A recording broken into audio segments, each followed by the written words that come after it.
Hello সবাইকে, আসসালামু আলাইকুম। আজকে আমি প্যালেস্টাইন নিয়ে একটি ছবি আঁকবো। এই ক্যানভাসে রং নেই, শুধু কালো ছায়া, ধূসর আকাশ আর নিঃশব্দ কিছু মুখ। তবুও এই নির্জনতা চিৎকার করে বলে ওঠে, আমরা এখনো বেঁচে আছি। এটি কোনো আনন্দময় চিত্র নয়, এটি একটি প্রতিরোধের ছবি। কালো রং এখানে সুখ নয়, প্রতিবাদের প্রতীক।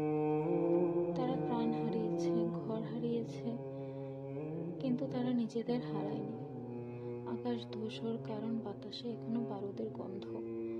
সূর্য যেন উঠতে ভয় পায়, পাখিরা গান গায় না। তবুও সেই নীরব আকাশের নিচে কিছু হাত উঠে এসেছে, পতাকা হাতে, মাথা উঁচু করে। তারা বলে না কিছু, তাদের ছায়াই বলে দেয়, আমরা এখনো স্বপ্ন দেখি।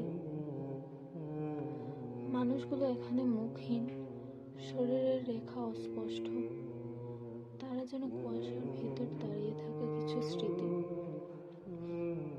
কিন্তু প্রতিটি হাতে পতাকা আর সেই পরিচিত ভিক্টরি সাইন। আমরা দমে যাইনি, যতই রং হারাক, আমরা আশার রং আঁকবো।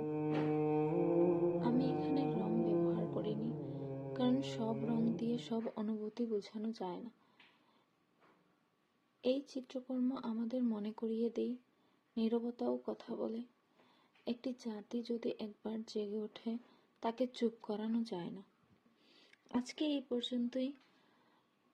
সবাই ভালো থাকবেন, সুস্থ থাকবেন। প্যালেস্টাইনের মানুষদের জন্য বেশি বেশি দোয়া করবেন, আমার জন্যও দোয়া করবেন। আবার দেখা হবে। আল্লাহ হাফেজ।